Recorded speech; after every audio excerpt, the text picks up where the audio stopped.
शरीर पर 250 से ज्यादा टाकों के निशान, हाथ और पैर में रॉड, और उसने महज 42 दिन में अपनी 4 करीबियों को खो दिया। ये उन्नाव की बेटी आज न्याय मांग, जिस कुलदीप सिंह सेंगर को उम्र कैद हुई थी, अब वो जमानत उसको दिल्ली हाई कोर्ट से मिल गई है। तो सवाल अदालत पर तो नहीं खड़े कर सकते, लेकिन न्याय व्यवस्था पर जरूर हो कि अगर ऐसे न्याय मिलेगा इस देश में बेटियों को, अगर न्याय ये रहेगा तो बेटियां पीड़ित हैं वो कहाँ जाएं? अगर ऐसे न्यायपालिका फैसले सुनाएगा तो फिर न्याय पर समाज का विश्वास ही उठ जाए। एक बीजेपी का पूर्व विधायक एक बेटी के साथ रेप करता है और उसका रसूख इतना कि उसकी एफआईआर नहीं लिखी जाती। वो मुख्यमंत्री आवास के बाहर पहुंचती है, पेट्रोल डालकर आत्महत्या करने की कोशिश करती है, तब जाकर ये मामला हाईलाइट होता है। सीबीआई इसकी जांच कर, तब कुलदीप सेंगर को उम्र कैद की सजा होती है और अब वो सजा दिल्ली हाई कोर्ट से जमानत मिल गई। क्या यही न्यायपालिका है? क्या यही बेटियों के साथ न्याय? ये सिर्फ एक बेटी का दर्द नहीं है,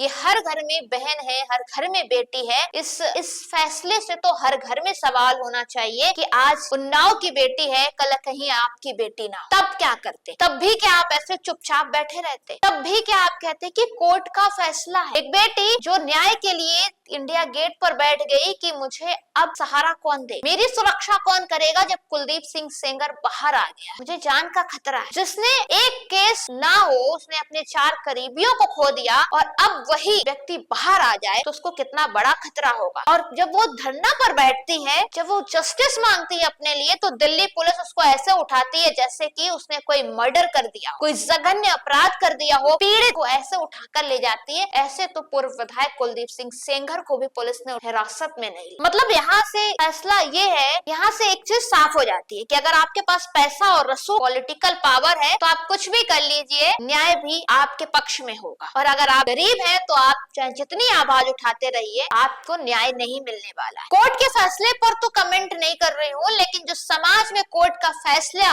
गया है उससे सवाल जरूर है कि अगर ऐसी न्याय व्यवस्था रहेगी कि अब गुनहगारों को जेल के बाहर रहना पड़ेगा तो फिर कोर्ट किस लिए, न्याय किसके लिए? और जो सरकार बात करती है बेटी बचाओ की, वो सरकार बेटियों के साथ क्यों नहीं खड़ी हो पाई? क्यों उसकी सरकार में उसके ही विधायक इस तरीके का जघन्य अपराध करते हैं और सरकार का कोई अंकुश नहीं? अब सवाल ये सिर्फ अदालत का नहीं है, एक समाज का है, क्योंकि आपके भी घर में बहन है, आपके भी घर में बेटी है। बेटियां अगर ऐसे न्याय मिलता रहेगा तो बेटियां ऐसे ही शायद इस देश में पीड़ित होती रहेंगी, क्योंकि आप अगर सत्ता पक्ष के हैं, आपके पास रसूख है और आपके पास पैसा है, तो आपके लिए जेल की सलाखें भी कुछ